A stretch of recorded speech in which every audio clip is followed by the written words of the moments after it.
السلام عليكم ورحمة الله وبركاته. ازيكم حبايب قلبي؟ يا رب تكونوا بصحة وبخير وبسعادة دايما، يدوم عليكم نعمة. بتوحشوني دايما وربنا ما يحرمني منكم ولا من وجودكم. يلا نصلي على سيدنا محمد. اللهم صل وسلم وبارك على سيدنا محمد وعلى آله وأصحابه أجمعين.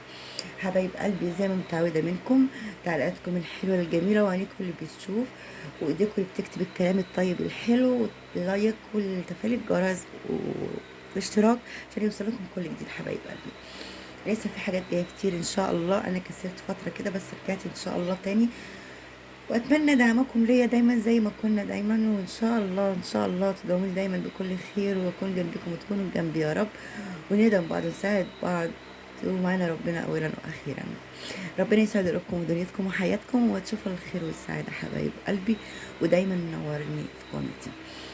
النهارده حبايب قلبي انا جايبه لكم حاجه بسيطه جدا جدا زي متعودين كالعاده، وبيبقى حاجات عن تجاربي وحاجات انا ببقى مجرباها الاول فبلاقي منها نتيجه بقعد عليها فتره وبنزلها لكم.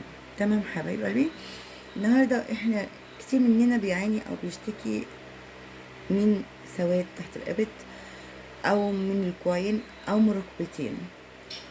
آه بتبقى بتبقى سبب العرق، بتبقى سبب ان احنا ما بنعملش سويت دايما، بسبب مزيلات العرق.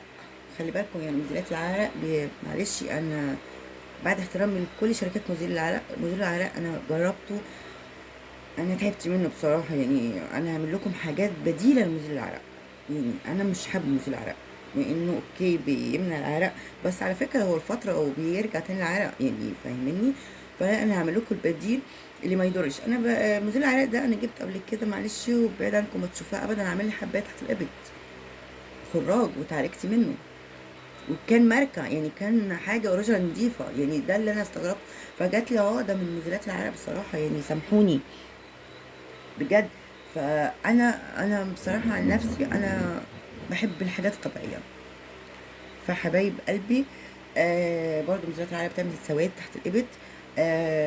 بعيد عنها ساعات بتجيب خراج ساعات، يعني اوكي انا يعني فجات لنا عقدة نفسيا منه خلاص، فبستعمل حاجات طبيعية هقول لكم عليها ان شاء الله. لكن النهارده احنا ازاي نضيع السواد اللي تحت الابط واللي في الكوعين، اوكي، واللي في الركبة. حاجة بسيطة جدا وموجودة عندنا، مش هنتعب ولا هنجيب من هنا ولا من هنا. تمام حبايب قلبي، هقول لكم ايه هي ان شاء الله. بصوا حبايب قلبي، بصراحة يعني أنا هتكلم عن مكون هو رخيص جدا. يعني ده ممكن ب3 جنيه ولا ب2 جنيه ولا ب5 جنيه، يعني أقل حاجة منه مثلا ب2 جنيه ولا 3 جنيه، وليه فوائد غريبة. يعني ده اللي أنا بستغربه برضه سبحان الله. بس ربنا سبحانه وتعالى بيودع مش عارفة ايه كده. يعني ممكن تجيب حاجة بسيطة وربنا يبارك فيها وتبقى حلوة، ما دي حاجة بتاعت ربنا بقى. بص حبايب قلبي، المكون الأول اللي احنا بنستخدمه، بسم الله الرحمن الرحيم.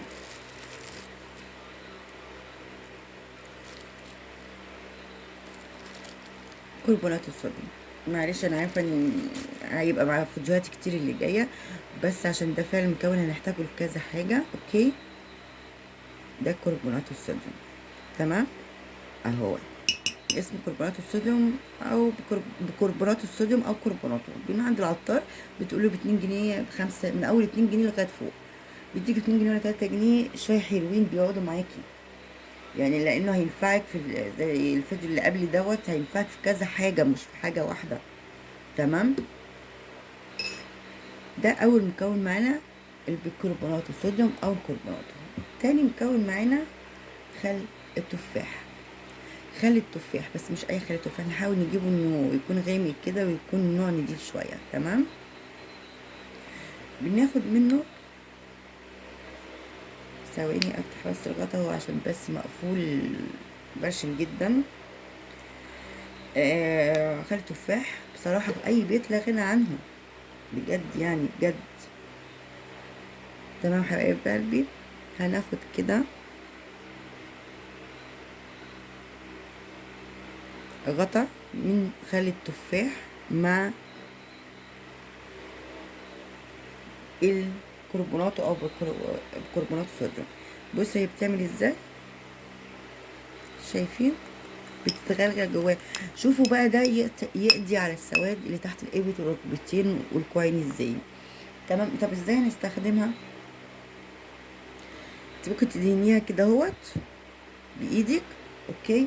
وممكن تجيبي قطعة شاش، قطعة قطن كده اهوت، وتمسي وتدعكيها، يعني حركة بشويش كده خفيف تحت الإبط وعلى الكوع وعلى الركبتين.